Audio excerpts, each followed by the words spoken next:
After just 2 seasons, which included a trip to the Western Conference Finals, the Lakers have fired coach Darvin Ham on Friday. Hi, I'm James of Faithful Angelino Sports with breaking news. The Lakers are on yet another coaching search, their third in 6 years.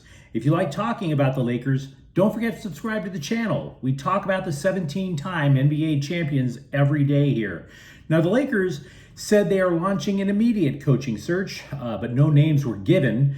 Jovan Buha, who originally broke the story on a podcast run by news outlet The Athletic, said sources within the organization told him that the Lakers are looking at Mike Budenholzer, former Bucks coach, Kenny Atkinson, ESPN analyst J.J. Redick, and current Clippers coach Ty Lue, if Lue becomes available.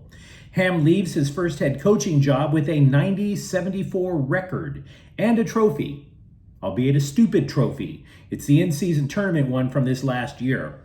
Ham, prior to joining the Lakers, was a longtime assistant coach, having played a role in an NBA title with the Milwaukee Bucks.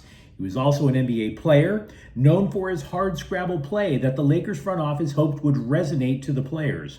He has 2 years remaining on his contract, which will obviously be handed to him in some sort of a severance check.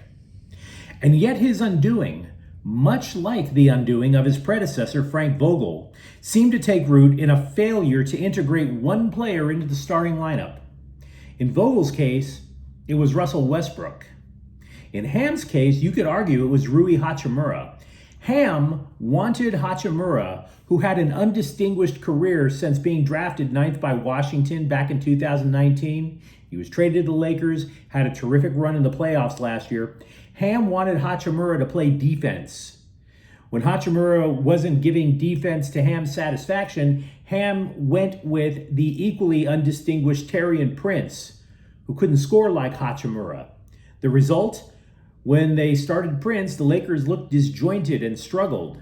When Hachimura finally earned his starting job back at the All-Star break, the Lakers went 26-13. Moreover, LeBron James and Anthony Davis both questioned Ham's strategy in year 2. James said that he changed calls during a victory against the Clippers because he knew what Ty Lue would call. You recall, Ty Lue coached James when both were with the Cleveland Cavaliers. Now, if I'm Ham, I don't take issue with that at all. It's common for players to change the call, whether it's Tom Brady changing the play when he was with the Patriots. You would defer to what LeBron James is deciding. Even if you hate LeBron James, you have to admit his IQ for the game is just unquestionable. However, the second questioning of Ham's leadership came during the playoffs against Denver, when Davis said that there were spells when he didn't think the coaching staff knew what they wanted the players to do. Ham said that he would agree to disagree with Davis on that. Now, that I acknowledge was a mistake on Ham's part. Ham probably should have summoned Davis into his office and the two should have hashed it out. Thus, after getting bounced by Denver for a second straight year, the Lakers held exit interviews, as all teams do. And this is where we start to speculate. What I'm about to tell you is complete speculation. I am not in the inner sanctum of the Lakers. I've never met LeBron James. But if in the exit view, James goes up and he has the right to opt out of his Lakers contract this summer and says, look, looks at GM Rob Pelinka and goes, look, fire Ham or I'm gone. If that's the case, Pelinka has no choice. He would have had to fire Ham. If Davis said that, maybe Pelinka comes back and asks if the two could hash it out. If anyone further down the depth chart did, no player carries that much weight on that roster to fire a coach.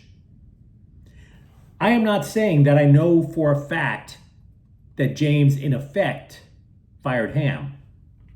I don't know. It is possible that the Lakers front office also said, look, we can't have James waste the sunset of his career getting bounced in the first round of the playoffs. We think we can hire a much more high-profile coach. That's possible.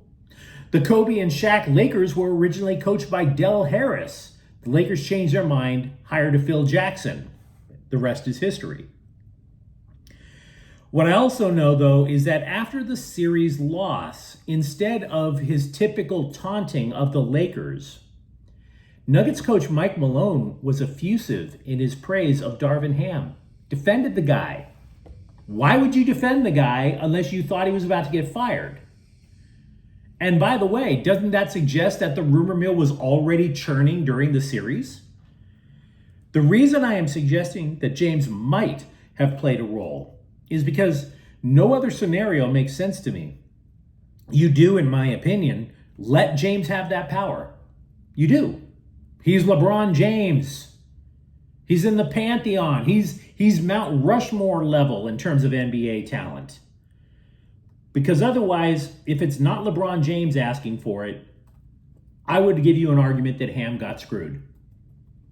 Here's how. The Lakers have a notorious history of handing the keys of the team over to a guy making his coaching debut. And it doesn't normally work out. It did with Pat Riley. The Lakers were his first coaching job. It sure as hell did not work with Randy Fund.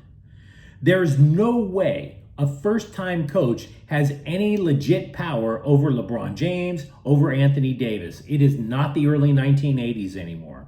Secondly, he coached a team to the Western Conference Finals in his first year, Ham did. If the Lakers missed the playoffs in either of Ham's 2 years, I can hear the argument, absolutely. But in both times, they were bounced by the Nuggets, who won the title last year, defending it this year. The Nuggets needed 2 buzzer-beating shots in order to advance. It's not Darvin Ham who blew double-digit leads, guys, let alone a 20-point one. Doesn't some of that responsibility carry on the players? And as for this coaching list that we mentioned earlier, who do you propose is better for the job? In my opinion, you don't fire a coach unless you know you can get somebody better. Who is better? You could absolutely say Ty Lue is better, but he already has a job with the Clippers. And now that the Lakers are supposedly looking at Ty Lue, do you really think the Clippers just want to say, here, take our coach, enjoy, get that 18th title while we open a new arena? No, they're not going to do that. What about an ESPN pundit in JJ Redick? Why would you do that? And as for Mike Budenholzer, okay, fine. He won a title in Milwaukee. Guess who his main assistant was? His main assistant was Darvin Ham. So I have a sinking feeling this is a mistake. Could be wrong. Could be wrong. Let me know what you think in the comments thread, because I know there are people out there who are absolutely cheering this move right now. By all means, let me know I'm wrong. If James said fire Ham, you fire Ham. Absolutely. If he didn't, I think it's a mistake. But to repeat, the Lakers have fired their head coach. They're going on their 3rd coaching hunt in 6 years. If you enjoyed this content, don't forget to subscribe to Faithful Angelinos. We talk Lakers basketball almost every day here. Thank you for watching. I'm James. We'll be back tomorrow. Faithful Angelinos is a Kian Corte El Queso production. Take care.